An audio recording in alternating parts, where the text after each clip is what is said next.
In today's video, you will learn how the prices are changing in the Spanish housing market compared to 10 years ago, which nationalities are buying the most houses in Spain. I could make the video about the Spanish housing market in general, but I will focus on a very attractive area for foreigners who want to buy second homes in Spain, and that's the Costa Blanca, where I also grew up. I'm a legal and a tax advisor in this area, working next to his father, a lawyer with more than 30 years of experience. My only purpose for this video is to make sure that before you take such a big decision, such as buying a second property in Spain, you have all the information. But don't worry, because my goal is not to sell you the house, but to do all the paperwork that you need to do for that. So this said, I hope you enjoy it. Not so long ago, English and Germans had 90% of all the houses in this area. But nowadays, wow, Dutch, Polish, people from all countries in Eastern Europe are starting to buy. Just look at the average price of homes sold to foreigners. In 2010, the average price was 117,000 euros, and now it's 178 euros, and the prices will still rise in the next following years. It's something I forgot to say. Everything that I will be saying in this video is backed up by official data from the College of Notaries. If you want to have access to the full document, you just have to write me down on my Instagram or Facebook, and I will send you the whole document.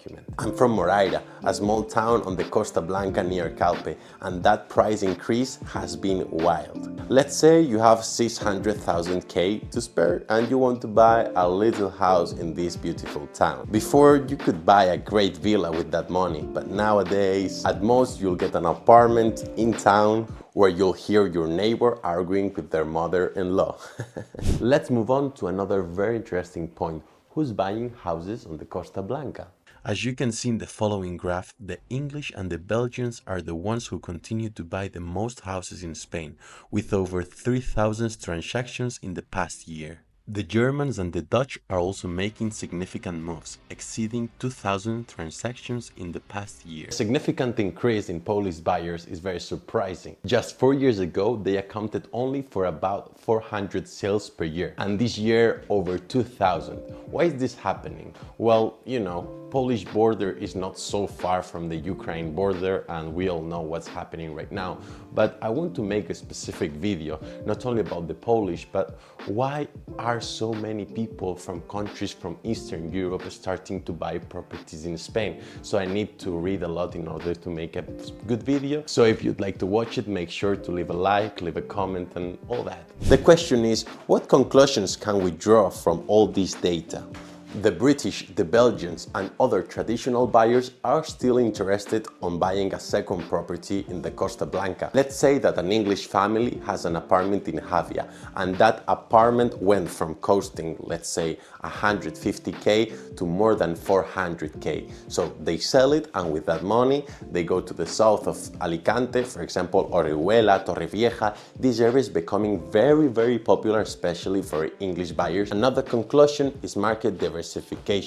It's no more just a market of the English buyers, Belgians and Germans. No, this changed a while ago. The region is becoming a very attractive place to invest for people from the Netherlands and Eastern countries. Beyond knowing who's buying houses in Spain, I think it would be even more interesting to know which nationalities are increasing the most their investments in this area. And this is going to surprise you. As I said before, the English are still the top buyers, but their investment impact has decreased by 15.8% compared to last year. On the other hand, we have countries like Ukraine. Ukraine has increased its investment impact by 35.1%. Although we are comparing this data with last year's, I think it would be also very interesting to see what's happening with the Dutch. At least in my area, North Costa Blanca, Moraira, Javea, Calpe, the amount of home purchases that they are doing since 2020 is just wild. I would love to go deeper on this information and first find the reasons, but I can imagine them considering how bad the weather is in the Netherlands in comparison to Spain. But better said, what I want to do is find where specifically, for example, the Dutch is buying houses on the Costa Blanca, where the English mainly buying houses in this area. I want to do a very good job here, so this information can be useful for you, whether you're watching this video from England, from the Netherlands, from Germany. Of course, this is going to take more time, and I don't want just to make lots of videos. I'd rather do less videos, but being them of big quality. So make sure you follow me so you don't miss them out. As I said before, I work next to my father, a lawyer with more than 30 years of experience. Our job is basically to help you in the process of buying a property in Spain, let's say the legal aspects of it, or maybe you need someone to do the taxes for you. That's basically my job, but I want also to do this kind of videos. Not interested, my goal is not to sell you the house, so you have more information so you can take a better decision. Well, I hope to see you next video. If you liked it, subscribe, leave a like, and follow me on my social media. I will be posting there also lots of short videos and short content that I think it will be very helpful for you. Thank you very much, and see you next time.